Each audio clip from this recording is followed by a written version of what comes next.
सुनिए। क्या बात है?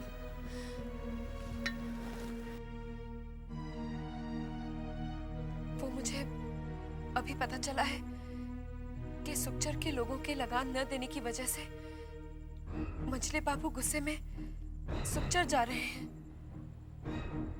तो इसमें गलती क्या है? गलत वो नहीं, गलत हो सकता है। मुझे डर है, सुखचर के कई गांव में मेरे रिश्तेदार रहते हैं। ऐसा न हो गुस्से में आकर मंझले बाबू गांव चला दे। वहां मेरे रिश्तेदारों का सब कुछ भस्म हो जाएगा। वो तुम्हारे रिश्तेदार थे, है नहीं। अब तुम जमींदार घराने की बहू हो। लेकिन इसका मतलब ये तो नहीं कि अपने सगे संबंधियों से नाता तोड़ दिया जाए। तो तुम चाहती क्या हो? उन्हें समझाइए। हम तो समझते थे कि तुमने उनसे नाता तोड़ दिया है। अगर तुम्हारे दिल में कोई भी हमदर्दी है तो उसे निकाल दो। वो हमारी प्रजा है और हम राजा। क्या आप एक बार मंझले बाबू से कह नहीं सकते? छोटी बहू, आज तक हमने कभी मंझले बाबू के किसी भी काम में दखल न दी है, न देंगे। वो जो भी करते हैं सही करते हैं, समझी तुम? क्या हुआ? सब तैयार हो गया? हाँ, सब सामान बग्गी में रख दिया। चलो हम अभी निकल जाते हैं। मंझले बाबू तो हवा गाड़ी में फुर से उड़कर पहुंच जाएंगे। उनके हुक्म के मुताबिक सुखचर पहुंचकर सारे लठेलों को तैयार रहने का हुक्म देना है। चल रहे इब्राहिम, बग्गी निकाल। पहले मंझले बाबू से आज्ञा तो ले ले। उनके हुक्म सुनकर ही तुझे हुक्म सुना रहा हूँ। चलो भाई, चलो जल्दी करो। चलो चलो, मंझले बाबू के पहुंचने से पहले सारा प्रबंध करना है। क्या मालूम कौन सी आफत आने वाली है। आफत तो साथ ही में जा रही है। क्या बोला तू? कुछ नहीं, मैं सुखचर की आफत की बात कर रहा था। नहीं, तो मुझे आफत बोल रहा था। अरे मधु बाबू, यहीं बातों में उलझे रहेंगे तो मंझले बाबू आ जाएंगे। चलिए जल्दी। हाँ हाँ, चलो चलो। चल रहे इब्राहिम, बग्गी को हवा गाड़ी बना दे। ये बग्गी है, इसे कितना भी भगा लूं ये हवा गाड़ी थोड़े ना बन जाएगी। हाँ हाँ, ठीक है ठीक है। अभी चल तू। ये चल रहे।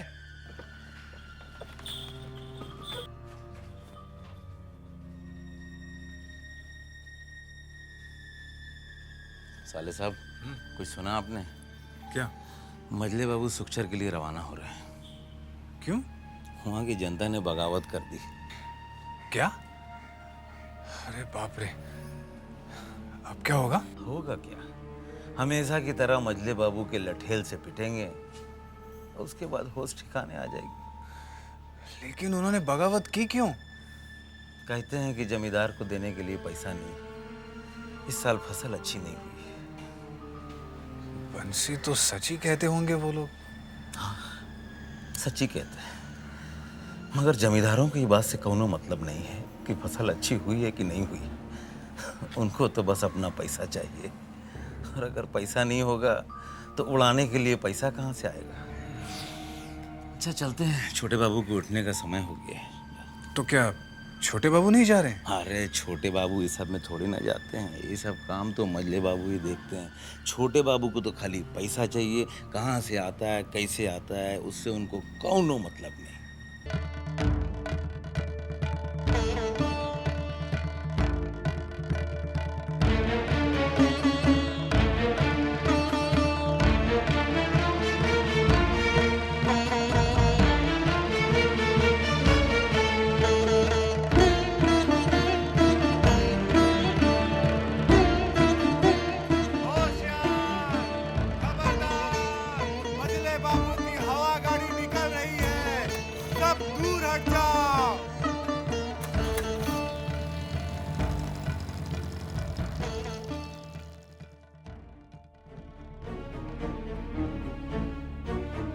क्या बात है छोटी बहू रानी, सुबह से देख रही हूँ आप काफी परेशान हैं। तो ठीक कहती है चंदा। जब से मंझले बाबू सुखचर गए हैं मेरी तो जान ही निकली जा रही है। भला क्यों? वहां मेरे रिश्तेदार हैं और अगर मंझले बाबू ने उनके साथ कोई अन्याय कर दिया तो कहाँ जाएंगे बेचारे? नहीं नहीं छोटी बहू रानी, भगवान पर भरोसा रखिए। वो जो कुछ भी करेंगे अच्छा ही करेंगे। हाँ, अब तो यशोदा दुलाल पर ही निर्भर है सब कुछ। छोटी बहू रानी, नई दुल्हन और मजली मालकिन आपको बुला रही है। मुझे? जी हाँ। हुक्म कीजिए सरकार, गांव में लाशें बिछा देंगे। फिलहाल इसकी कोई जरूरत नहीं, पहले हम उन लोगों से मिलना चाहते हैं। सरकार, गांव वाली है मुंह का भाषा नहीं, ये लाठी का भाषा समझते हैं। जरूरत पड़ी तो इस भाषा का भी प्रयोग किया जाएगा। जब तक हम इशारा न करें कोई कुछ नहीं करेगा। सरकार, आपके हुक्म के बगैर इस गांव में पत्ता भी नहीं हिल सकता है। लोचन जी गांव के मुखिया को खबर करो कि हम उससे मिलना चाहते हैं। जी सरकार। मंजली दीदी, आपने मुझे बुलाया? हाँ, चल बागुटी खेलते हैं। लेकिन दीदी, मुझे ये खेल नहीं आता। चाची, अब खेल नहीं सकती तो क्या हुआ? खेल देख तो सकती है। अकेले बैठे बैठे तेरा जी नहीं उब जाता? वो मंजली दीदी। अच्छा अच्छा ठीक है, चल बैठ, सीख ले, चल खेल। लेकिन मेरी एक शर्त है। शर्त? कैसी शर्त? जो बेईमानी करेगा वो हार जाएगा। तेरा मतलब ये है कि मैं बेईमानी करती हूँ? सिंधु, क्यों रे चुगलखोर? नहीं मजली मालकिन, मैंने तो कुछ नहीं बताया। बस इतना ही बताया, जब भी मजली मालकिन हार जाती है दिमाग कहीं और लगा के गोटी फौरन बदल देती है। मालकिन आप तो मुझे मरवाएंगी। चल चारू, तू खेल, मैं नजर रखती हूँ। चल चल खेल। अच्छा ठीक है, ले, तेरी एक गोटी गई। तो ये लीजिए।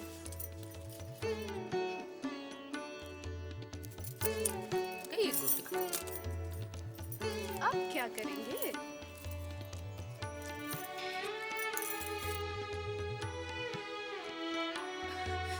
ए मंजली दीदी, चोरी पकड़ी गई। क्या क्या? कहाँ है वो गोटी? दिखाइए दिखाइए, देख चारू।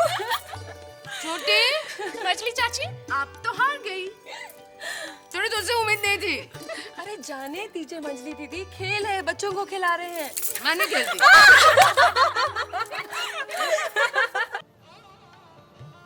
भूल हो गई भैरव बाबू। कैसी भूल मजरे बाबू? हंसनी को यहाँ ले आते तो जश्न का मजा दूना हो जाता। मोटर गाड़ी से मंगवा लेते हैं। अरे कलकत्ता शहर नहीं है भैरव बाबू कि अभी बुलाए और झट से आ गया। ठीक कहा आपने। जब उसके आने का समय होगा तब हमारे जाने का समय। सरकार, गांव वाले सब आपसे मिलने आ गए। सीधे खड़े हो जाओ। क्या ये सच है कि तुम लोगों ने लगान देने से इनकार कर दिया है? मना तो नहीं किया है हुजूर, सिर्फ प्रार्थना की है। इस साल लगान माफ कर दीजिए क्योंकि फसल बिल्कुल अच्छी नहीं हुई है। लगान माफ नहीं होगा। तो क्या सरकार, हम अपने बाल बच्चों को अनाज के जगह पत्थर खिलाएंगे क्या? हरामजादे, तेरी ये मजाल हमसे जबान लड़ाता है। मार के तेरी चमड़ी उधेड़ दूंगा मैं।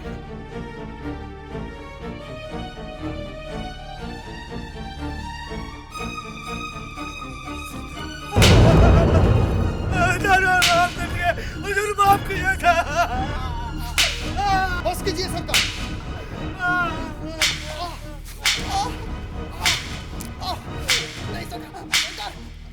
माफ कर दीजिए सरकार, माफ कर दीजिए। चाहे हमारे बाल बच्चे भूखे मर जाएं, आपको लगान जरूर देंगे सरकार, जरूर देंगे।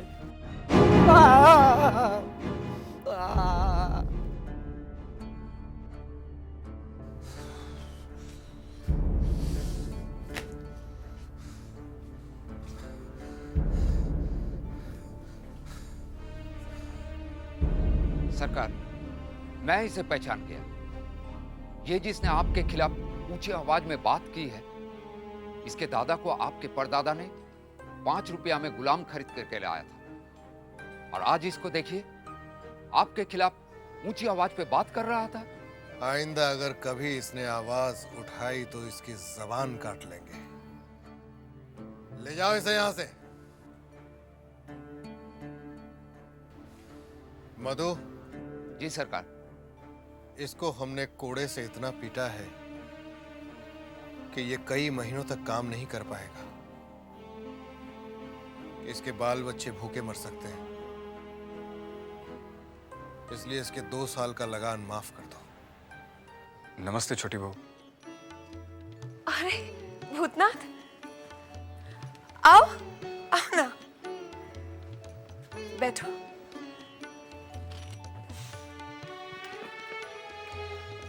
और बता, क्या कर रहा है आजकल? कुछ नहीं छोटी बहू, नौकरी के लिए परेशान हूँ। नौकरी मिले या न मिले, मेरे होते हुए तुझे परेशान होने की कोई जरूरत नहीं है। अच्छा बता, कुछ पैसे चाहिए? नहीं छोटी बहू, नहीं। देख, तुझे मेरी कसम, संकोच ना करना। कैसी बातें कर रही हैं छोटी बहू? एक आप ही तो हैं जिनसे मैं अपने दिल की बातें कर लेता हूँ, लेकिन इस तरह मैं कब तक आप पर बोझ बना रहूंगा? खबरदार, आइंदा ऐसी बातें कहीं तो। लेकिन छोटी बहू, नौकरी भी तो करनी होगी ना। तो कर ना, मैं थोड़ी ही मना कर रही हूँ। मैं तो ऐसी बातें करने से मना कर रही हूँ। माफी चाहता हूँ। अच्छा बता, कहीं नौकरी तलाशी? कई जगह छोटी बहू, कई जगह, लेकिन मिल ही नहीं रही। एक जगह बुलाया है, उम्मीद है वहां मिल जाए।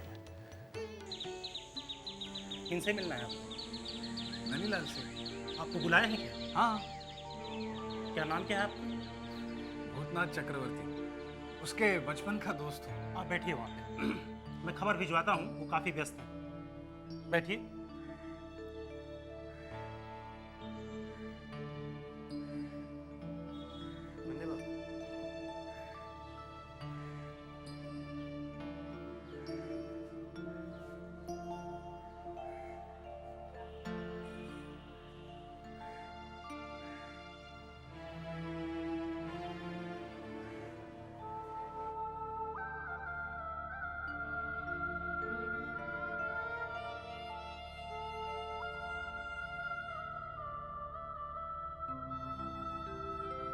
जाइए, आपको बुलाया। आपको नहीं, आपको नहीं, आपको। अब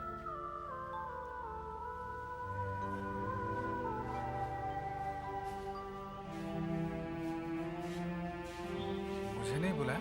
जी नहीं, आपको उन्होंने जाने के लिए कहा है। नन्ही ने ऐसा कहा? तमीज से बात कीजिए।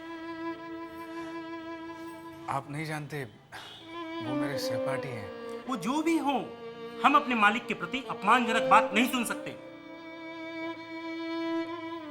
उन्होंने क्या कहा? यही कि फिलहाल तो आप जाइए, फिर कभी आइएगा। ठीक है? अभी आप जाइए।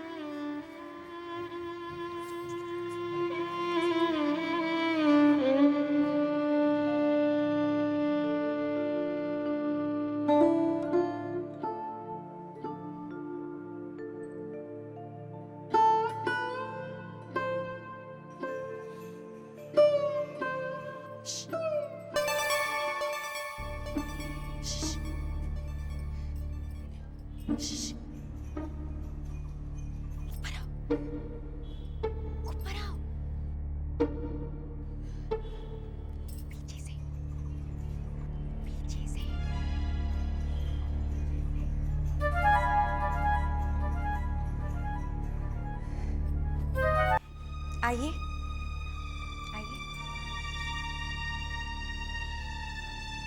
आपने मुझे पीछे के रास्ते से यहाँ क्यों बुलाया? क्योंकि यही एक वो जगह है जहाँ मैं आपसे अपने मन की बातें कह सकती हूँ। आप बैठिए ना, बैठिए। हाँ। तो बताइए, आपको क्या कह के पुकारूं?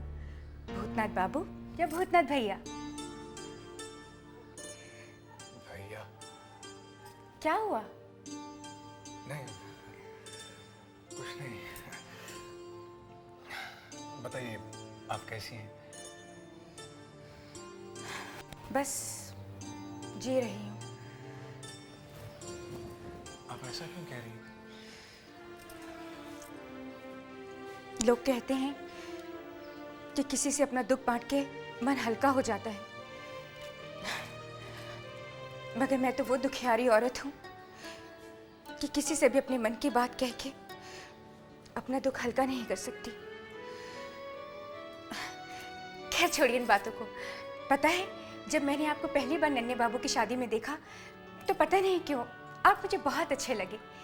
कितनी बार सोचा कि मैं आपसे फिर मिलूं, लेकिन फिर सोचा कि मिलूं तो कहाँ मिलूं, कैसे मिलूं। और आज जब आप यहाँ आए तो अपने दोस्त से तो मिल लिए और उसकी पत्नी से मिले बिना ही जा रहे थे। नहीं, आप गलत समझ रही हैं। नन्ही मुझसे मिला ही नहीं। क्यों? उसने कहलवा भेजा कि आज उसके पास समय ही नहीं है, फिर कभी आना।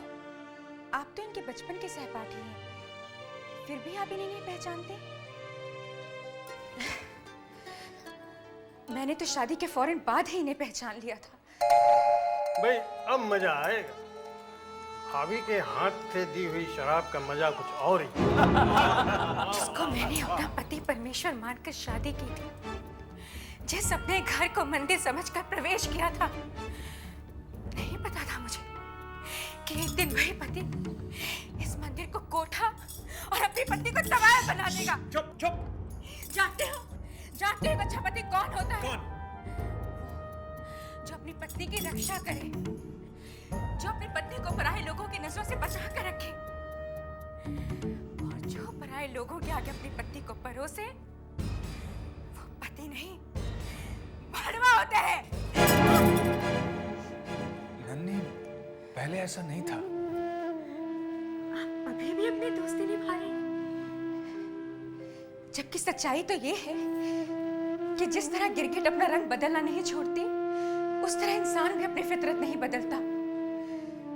जो लालच और पैसे की हवस मैंने इसमें देखी है, वो तो इसके खून में ही है। पैसे के लिए इंसान इस हद तक गिर सकता है, ये बताने में भी मुझे शर्म आती। ऐसे लोग कभी किसी के नहीं होते, न दोस्त के, न माँ बाप के, और न पत्नी के। खैर छोड़िए इन बातों को। बातों बातों में तो मैं आपसे चाय के लिए पूछना ही भूल गई। मैं चाय लेकर नहीं नहीं नहीं, इसकी कोई जरूरत नहीं है, मुझे जाना है। थोड़ी देर और नहीं रुक सकते? नहीं, माफी चाहता हूँ, थोड़ा काम है। काम है तो मैं नहीं रोकूंगी, मगर आओगे ना? जी।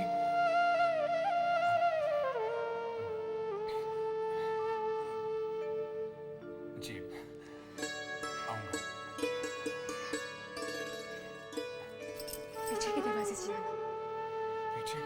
हाँ, पीछे के दरवाजे से।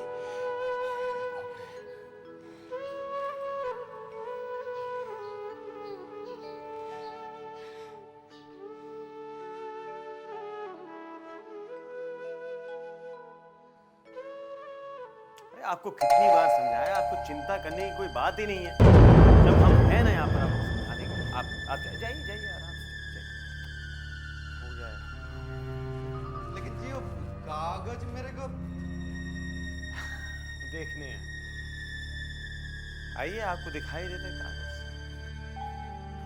ये रास्ता वैसे बाहर जाने का है, आइए।